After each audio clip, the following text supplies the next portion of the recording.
Surat pengajuan asuransi merupakan salah satu indikator pengadaan polis dan merupakan bagian yang tidak terpisahkan dari polis itu sendiri. Sesuai janji, saya akan mencoba memberikan panduan supaya tidak salah dalam mengisi surat pengajuan asuransi. Saya akan mencoba semaksimal mungkin menggunakan bahasa pasar yang bisa dipahami, dan jikalau ada bahasa hukum, saya akan mencoba menerangkannya dengan bahasa pasar. Nah, oke. Di dalam surat pengajuan asuransi ada beberapa poin yang mesti kita perhatikan, yaitu satu, identitas pemegang polis dan calon tertanggung. Nah, yang kedua adalah data finansial, data keuangan dari calon pemegang polis atau calon tertanggung. Ketiga, data penerima manfaat asuransi atau sering disebut ahli waris. Yang keempat, data kesehatan dan hobi calon tertanggung. Paling baik pengisian data SPA ini dilakukan sendiri oleh calon tertanggung atau calon pemegang polis. Agen asuransi selaku perwakilan perusahaan asuransi tentu harus berusaha untuk memfasilitasi supaya pengisian SPA ini akurat dan tidak salah. Kesalahan atau kekeliruan dalam mengisi SPA bisa berakibat polis dibatalkan. Jadi berapapun besar manfaat asuransi yang dibeli, ya kalau polis batal ya nggak ada gunanya. Rata-rata perusahaan asuransi di dalam kontrak polisnya menetapkan bahwa jika terjadi kekeliruan pada data usia, pekerjaan, jenis kelamin, kondisi merokok atau tidak, termasuk besarnya penghasilan, maka perusahaan asuransi berhak untuk meninjau ulang polis tersebut.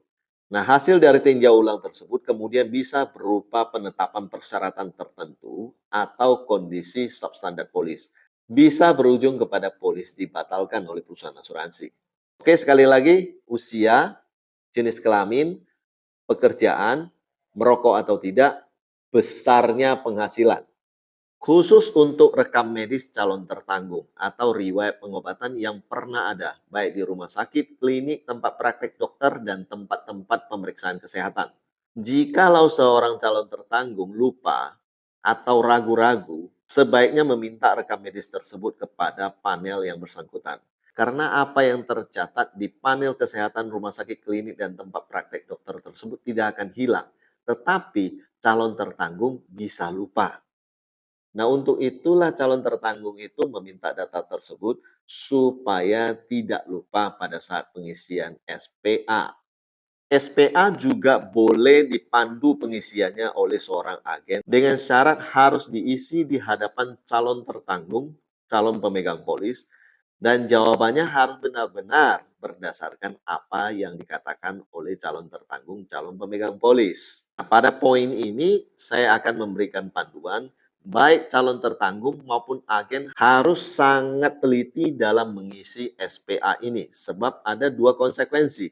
Konsekuensi pertama, jikalau calon tertanggung lupa atau lalai atau keliru mengisi SPA, bisa batal polisnya. Konsekuensi yang kedua bagi agen, jikalau ada kesengajaan memberikan informasi yang tidak benar atau menyesatkan kepada calon tertanggung atau calon pemegang polis, ujungnya bisa fatal. Ada sanksi pidana yang menanti loh guys.